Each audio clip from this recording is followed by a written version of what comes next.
আসলে কি যারা ভিডিওটা দেখতেছেন তার একটা ভিডিও করছিলাম আজ থেকে আরো 3 মাস আগে, তো তখন এই ভাইটার তার ওয়াইফ খুঁজে পাইছিল না, আমাদের এলাকায় আসছিল, পরে নতুন তো চিনে না, তার ওয়াইফ বাসা থেকে রাগ করে আমাদের এলাকায় এসে পড়ছে, চাকরি পেয়ে নিয়েছে, চাকরি করতেছে। পরে আর কি সে 3 মাস আগে খুঁজছিল তার বউটার। পরে আমরা সবাই যারা আছি, যারা আর কি চিনছি, জিনিসটা আর কি সমাধান করার চেষ্টা করছি যে যার জায়গা থেকে। তা আসলে হ্যাঁ, এই ভিডিওটা করতেছি এই উদ্দেশ্যে যে হ্যাঁ বউ পাইছে, আবার সংসার করতেছে, তার কি অবস্থা সবাই আর কি দেখানোর জন্য। সবাই যদি এই ভিডিওটা ভালো লাগে, প্লিজ আপনার মুখ্যমন্ত্রী মূল্যবান মতামত জানান এবং ভিডিওটা শেয়ার করে পাশে থাকেন।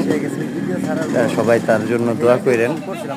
ভাই ভাই ভাই 1 মিনিট ভাই, দাঁড়াও ভাই। ভাই তো আসিল বাবির সাথে সংসার, তাইলে মানে পরিবার আসিল, হয়তো মূল্যমালিন লইছি, সংসারের মধ্যে ঝামেলা হয়েছে, পরে আয়া পড়ছেন নাকি? এরপরে পরে হেন আয়া পরে খুঁজা পরে পাইলেন।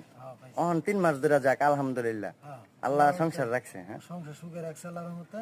হ্যাঁ, এটা আপনারা দোয়া করেন আমি সংসারটা ভালো মতো করতে পারি। সবাই দোয়া করছে আপনার লাগা ইনশাআল্লাহ। আচ্ছা, সবাই কইন যে আসসালামু আলাইকুম।